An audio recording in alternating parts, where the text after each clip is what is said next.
गुरु तो कोई नहीं बनाया, तो फिर भगवान के दर्शन असंभव है।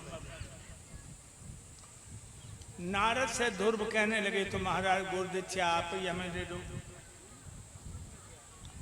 देव ऋषि कहने लगे हम तुम्हें 12 मंत्र देते, 12 अक्षरों का मंत्र।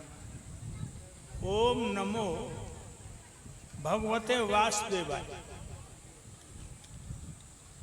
इसी मंत्र को दिया और कहा यमुना के किनारे कैथ का वृक्ष खड़ा है, वहीं जाकर पद्मा आसन लगा के भजन करो। 5 वर्ष के ध्रुव मंत्र को कंठस्थ करते हैं, देव ऋषि को प्रणाम करते हैं।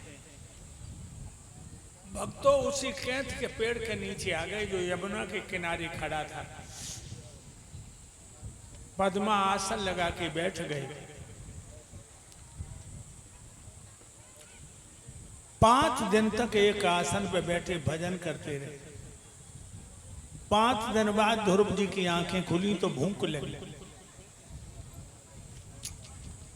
और भक्तों एक बात और बता दूं, परमात्मा ने हमें तुम्हें बनाया वो तो ठीक बनाया, गड़बड़ी एक कर दी, ये पापी पेट बनाओ। पेट की जगह होती पीठ तो भजन करते हो के ढीठ। पेट की जगह अगर पीठ होती। भाइयों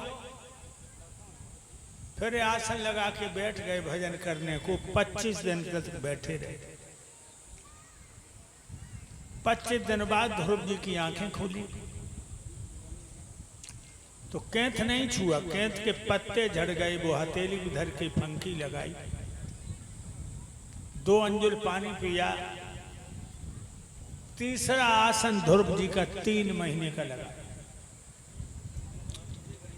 3 महीने बाद जब बालक की समाधि खुली, भूख लगी, न तो कैथ छुआ न पत्ते, सिर्फ श्वास खींची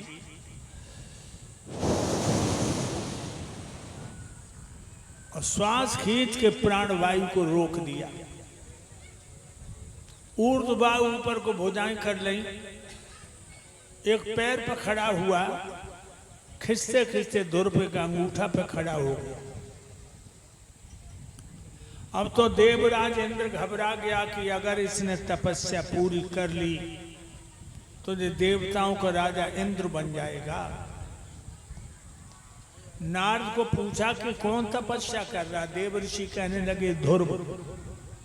अच्छा, रंभा, उर्वशी, मेनका, शीला, साधना, इन 5 लड़कियों को बुलाया। जो लड़की इतनी सुंदर थी कि बड़े बड़े योगी, जति, मनीषी, महात्मा अपनी इंद्रियों पर संयम नहीं कर सकते। और देवराज इंद्र कहने लगा वो अयोध्या का लड़का है ध्रुव, तपस्या कर रहा है, तुम जाओ 5 बागी तपस्या को खंडित कर दो। अब ये चलिए